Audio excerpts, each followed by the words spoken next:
Order. Arms. We're here tonight to recognize members of the West Allis Fire Department that have achieved significant things within the past year.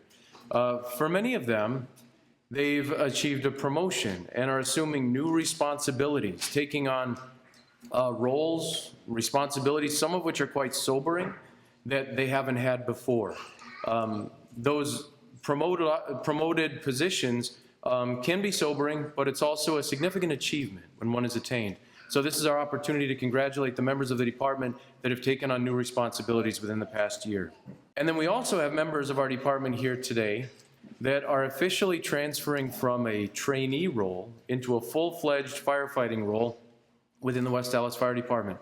As you'll find out later, their training is rigorous. During their first year, they have a lot to prove to their bosses and to their peers. And so the members that are sitting here today, completing their probationary periods, are members that have taken the first step. It's just one little baby step, but the first step in their careers. They've completed their training assignments. They've earned, to a certain extent, the trust of their peers and their bosses.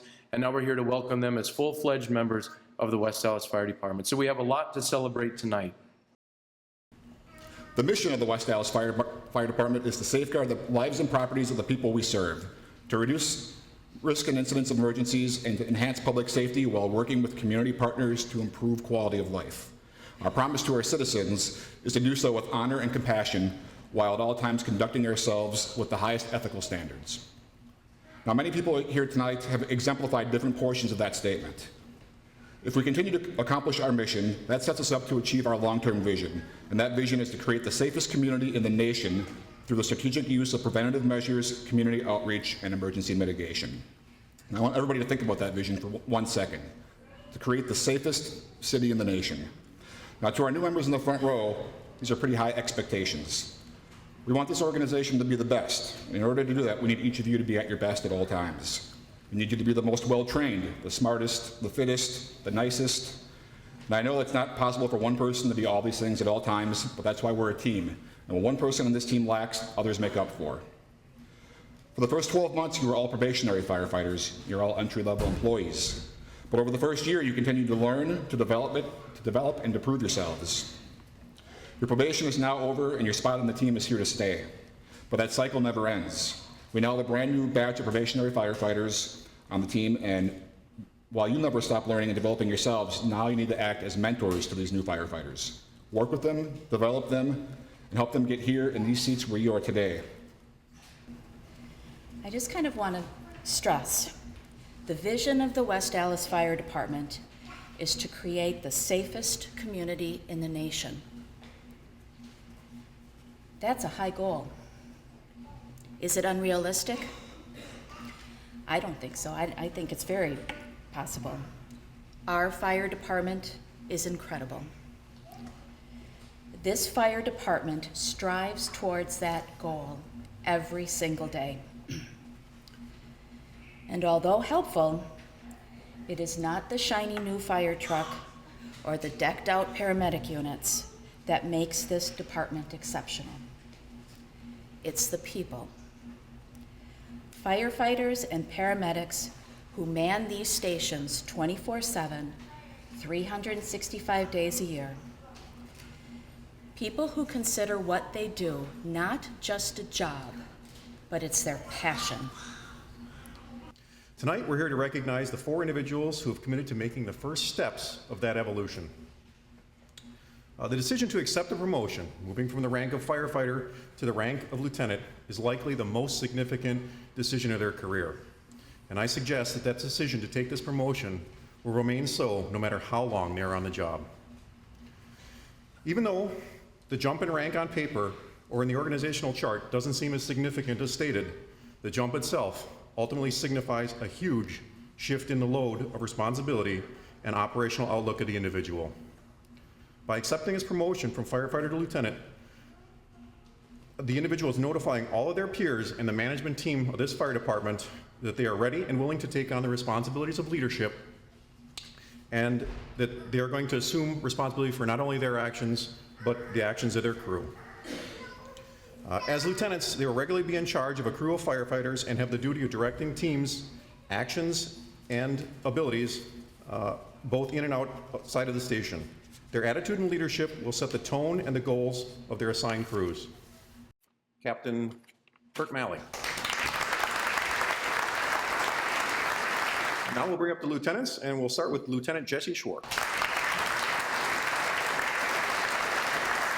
Next will be Lieutenant Dan Rohde.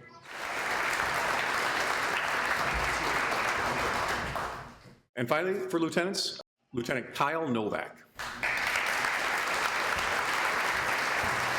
EOs, as they are known around the stations, have a daunting responsibility of driving the most expensive and complex pieces of equipment that the city and this department happens to own.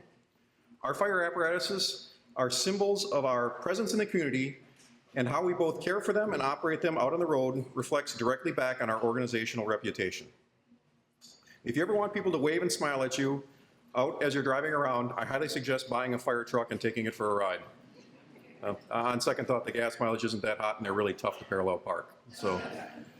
But in all seriousness, EOs have the responsibility of knowing how to efficiently get to every location in this city. Now, they also have to understand how to position their apparatus for the best tactical advantage once they arrive on scene. Once on scene, they must be experts in not only the proper location of rigs, but in the operation as well. They need to know not only the normal working order of the rig, but how to correct a condition if something goes wrong. The crews on the ends of the hose line or in the bucket rely on the EO's knowledge of their equipment to ensure their safety so they can do their job and be safe in doing that job. The responsibility of operating these large and complex machines safely is a significant one, and as is the responsibility and safety for the co-workers inside the rigs and the public that they're passing by as they respond on the road. The West Allis Fire Department is lucky to have one of the finest and most modern fleets in the Midwest, and we're lucky to have such a fine group of professionals to operate our equipment. Tonight we're going to recognize the newest members of that team. And first will be Steve Peterson, EO Steve Peterson.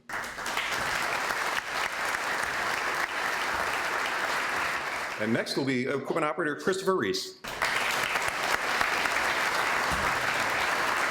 And last but not least, we have equipment operator Matthew Schmitz. Hello everybody, my name is Lieutenant Steve Kaltenbrun. I'm with West Allis Fire Department. I was the training lieutenant for the 2017 spring class of the JFTA. I'd just like to take a couple minutes of your time and tell you about the JFTA and what it means. You see, the 6 weeks of training is truly a daily grind. It tests the individual's mind, body, and soul. It measures strength, but it also measures spirit. It requires brute strength, and it also requires the openness to learn. You see, we were not training the recruits for a typical 9 to 5. We were training them to wake up in the middle of the night, strap 70 pounds on their back, and go out and be working and thinking warriors. The kind of firefighters that this city entrusts to protect the lives and property of its citizens. You see, the craft of firefighting is a special thing to those of us who know what the cost of business is. Self-sacrifice and servant leadership is at the core of our values. So we attacked every training evolution as if it meant the life of a citizen or of our own brothers or sister. And preparing them for this task was not taken lightly. We intend on giving them an unmatched life experience in the short 6 weeks we had them. Yes, we pulled hose and we threw ladders. We searched in smoky rooms and we felt the squeeze of heat on our shoulders as we went down the hallways. But we also taught them perseverance and we taught them self-confidence. If they failed, we wanted them to pick themselves back up by the bootstraps, dust off, and not make the same mistake twice. If they did fail, we wanted them to fail under our watchful eye. Some of the goals in the drills we set up were not meant to have a success rate, but this was done with purpose. We wanted to see how they would react to chaos, stress, and frustration. We wanted to find out who the natural leaders were, who could take direction, and who would have our backs in a firefight like we would have theirs. Basically, we were looking to see who the real firefighters were. Not everybody that started together is finishing together. Some were weeded out for this reason or that reason, but I'll say the 7 who are here have passed the test. And I'm proud to be here today to watch you get your badges pinned down and become officially part of this family.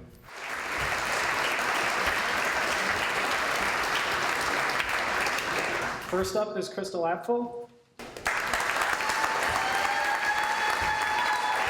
Next up is Logan Ballering, and I'd like to ask Greg Ballering to come to the stage, please. This is Logan's father. He's was a 26-year veteran with the Milwaukee Fire Department and retired in 2008. He's going to pin the badge on Logan.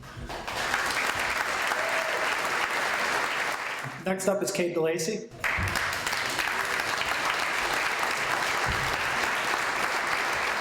Josh Fisher.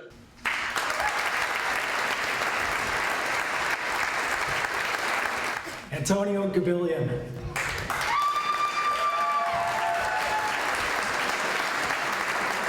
At this time, I'd like to ask Dina Liska to come to the stage. This is Rachel Liska's mother. She was the first female firefighter for the city of Appleton, and she spent time with the Milwaukee Fire Department, North Shore Fire Department, and ended her career as a captain on the New Berlin Fire Department. Garrett Schaefer.